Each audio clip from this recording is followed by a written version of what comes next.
College campuses have become the worst breeding ground for radical anti-Semitic indoctrination. University presidents of Harvard, UPenn, and MIT were all pulled up to Capitol Hill earlier today to talk about this, and they did not want to talk about it. Congressman Burgess Owens asked the million-dollar question: has DEI created this Marxist anti-Semitic monster on your campuses? And if so, would you do away with it? Take a listen.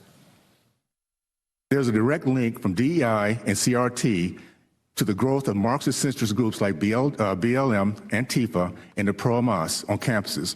Would you then end the DEI initiatives on your campus? If there's a link, Dr. Gay, let's start with you. Yes or no?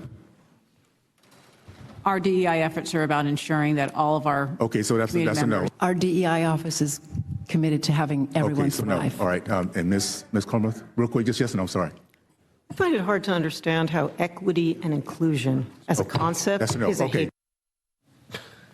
Unbelievable. Congressman Owens joins us now. Ridiculous, sir. Well, first of all, thanks so much for this opportunity.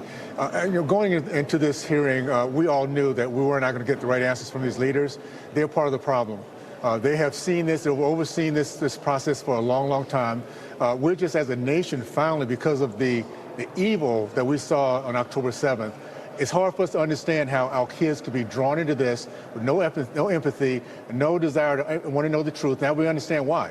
The nexus are these college educators we have right now, and they've been going at us for a long, long time. So, it's amazing sometimes that we face really bad things as a nation. It also brings us together.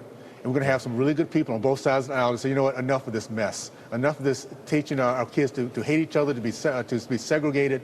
And if they don't want to make the changes, then we'll find a way to not only to fund these people, but also find other options that our kids can go and do some other things with. And they should wake up, and they shouldn't be so cowardly as to not be able to admit what's happened on their campuses, but they are. Here's Harvard's president, Dr. Claudine Gay, who presides over a campus that has zero tolerance for conservative free speech, healthy conservative free speech.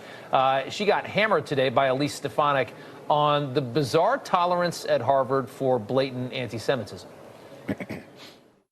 Do you believe that type of hateful speech is contrary to Harvard's code of conduct, or is it allowed at Harvard? It is at odds with the values of Harvard. Can you not say here that it is against the code of conduct at Harvard? We embrace a commitment to free expression, even of views that are objectionable, offensive, hateful. A Harvard student calling for the mass murder of African Americans is not protected free speech at Harvard, correct? Our commitment to free speech... It's a yes or no question. Is that corrected? Is that okay for students to call for the mass murder of African Americans at Harvard? Is that protected free speech? Our commitment to free speech It's a yes or no question.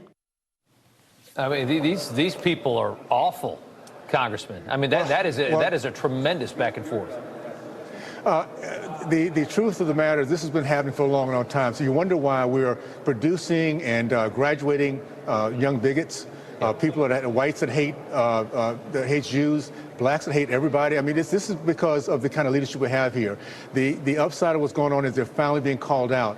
And I'm just so thankful to the American people for giving us the majority, that we can have these kind of hearings, that American people can see what we're dealing with.